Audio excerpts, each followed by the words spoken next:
Hi everyone. Today I'm going to work on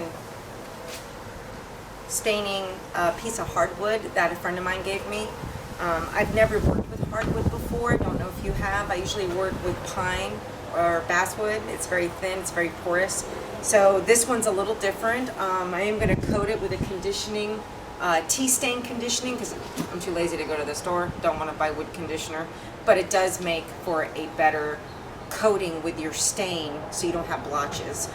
If you have wood conditioner, great, use it, that's what you should use. But I made a tea stain.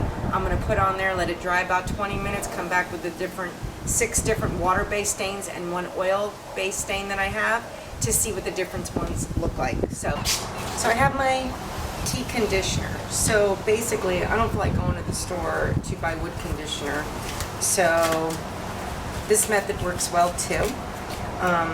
You take about 10 tea bags in a pot of water and you boil it for like, I don't know, 15-20 minutes, and then I let it sit on the stove turned off for about 30 minutes, and I just let the tea soak, and it gets pretty dark like that.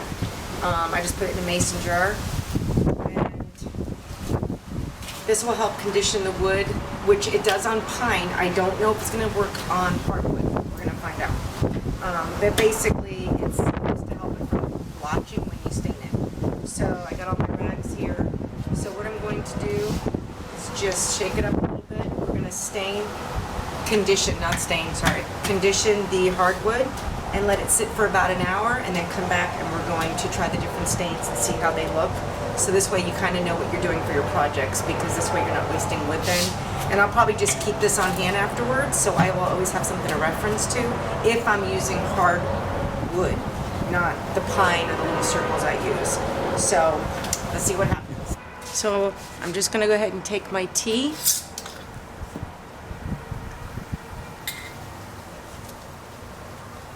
And I'm just going to dip my rag in it.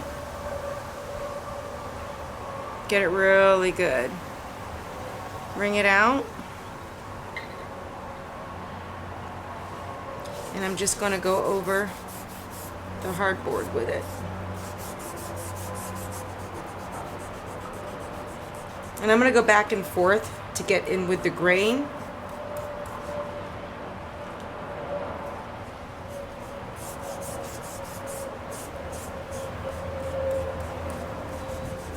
And this is just another method of conditioning if you don't want to go to the store and buy it.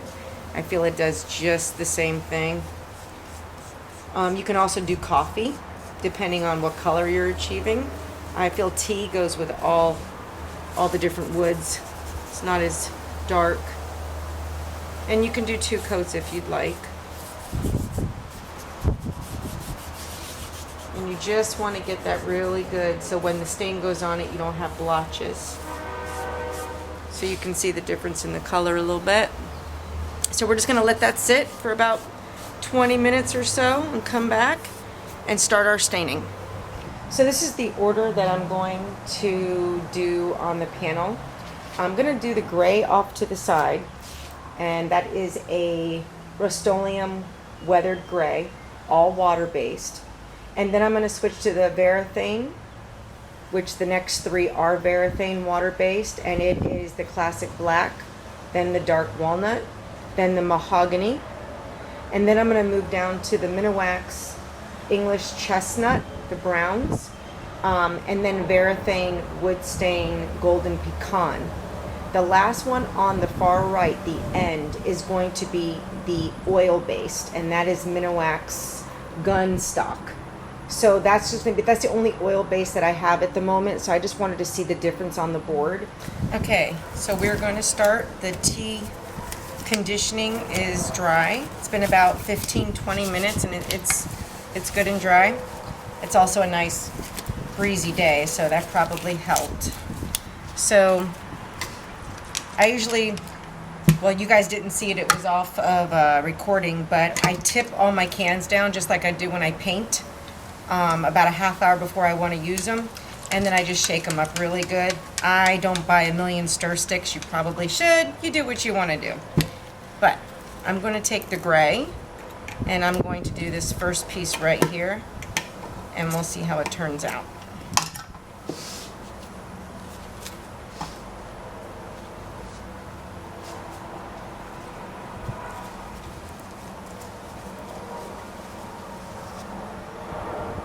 And I use rags all the time for staining. I don't like foam brushes or paint brushes. The rags really do a good job.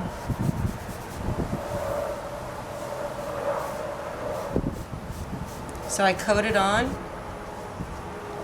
and then I take a drier side, and I'm going to wipe off the excess, because you can always come back and do a second coat.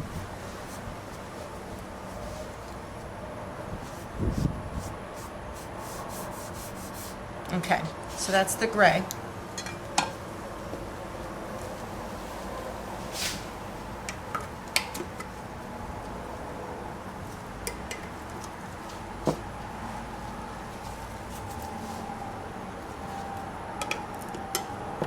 This one is the classic black.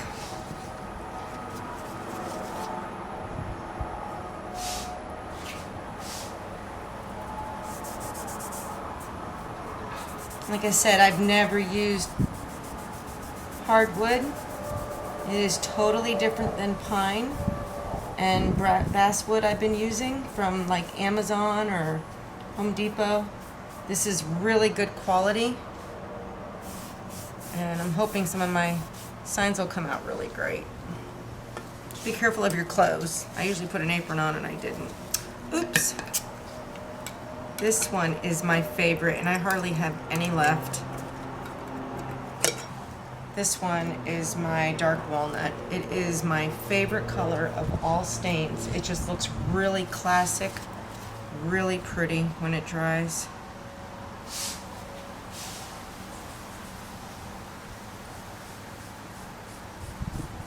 I was out of the green frog tape, so I'm hoping this painter's tape doesn't bleed through.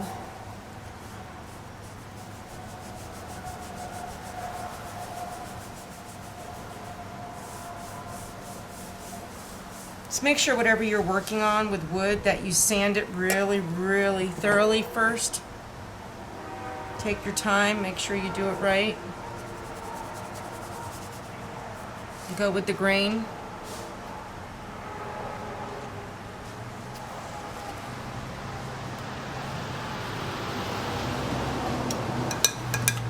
This one is the mahogany.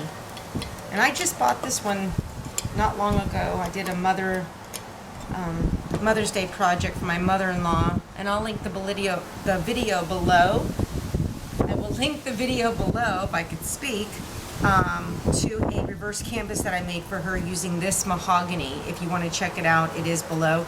You can make the reverse canvas anything you want. It was just a Mother's Day present that I did it on, if you want to know how to do that.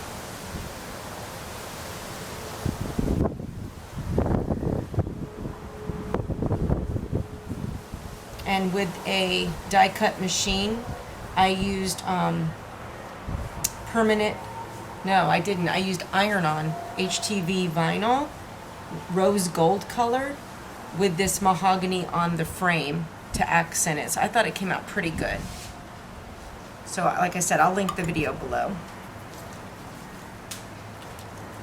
This one, I haven't used this one in a long time. This is the English chestnut.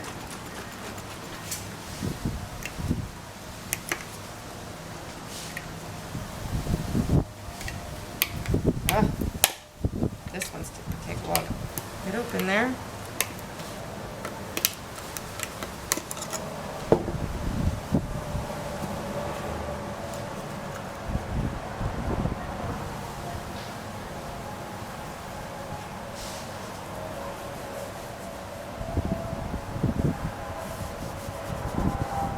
This is pretty too. I forgot about this one. It's very pretty.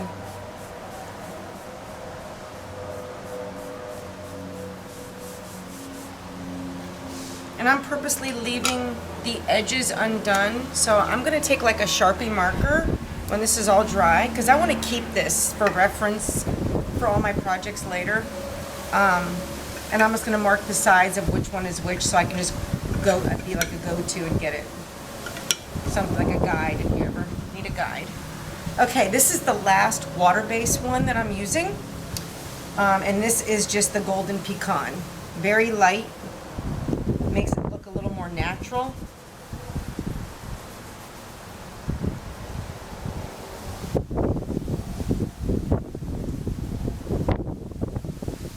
And I'm probably going to come back and do a second coat of each one, depending on how good it dries or not. So, or maybe I'll just do one coat. What do y'all think? I think one coat's pretty nice, so we're probably just going to stick with the one. Okay, now I'm going to open up my oil-based, and this one is gun stock. So we'll see the difference in the finish with an oil-based versus a water-based. And obviously, there's different ways to protect your wood, depending if it's oil-based or water-based stains. There's different things on the market you can buy, but you have to make sure you're matching it up with the right clear coats, water-based versus oils. So, ooh, this is really rich. This is like a pretty red. You can see that. But like I said, it's also an oil-based. It's going to look a little different. Very pretty. But see why I use a rag? You can just take your finger and really get in the grooves and let it soak it up, and to me it doesn't blotch as bad, so I like using old rags. Alright, so there you have it. We'll let them dry. I get a bug on here already, jeez. Okay, so like I said, we started out with the weathered gray, went to the classic black, we went to the dark walnut, which is one of my favorites, the mahogany. This one is the English chestnut. This is your golden pecan. And this is the one and only oil base that I'm using on the end, which is the gun stock. So these should just give you an idea of the different colors on what they look like on hardwood. Now, if you're using oak, maple, pine, they're all going to look a shade off. They're all going to look a little bit different because of the type of wood it is and how porous it is. So keep that in mind. And thanks for watching my video. I really appreciate it. And let me know if there's something else you want to see, and subscribe. And I will see you later. But I hope you like that.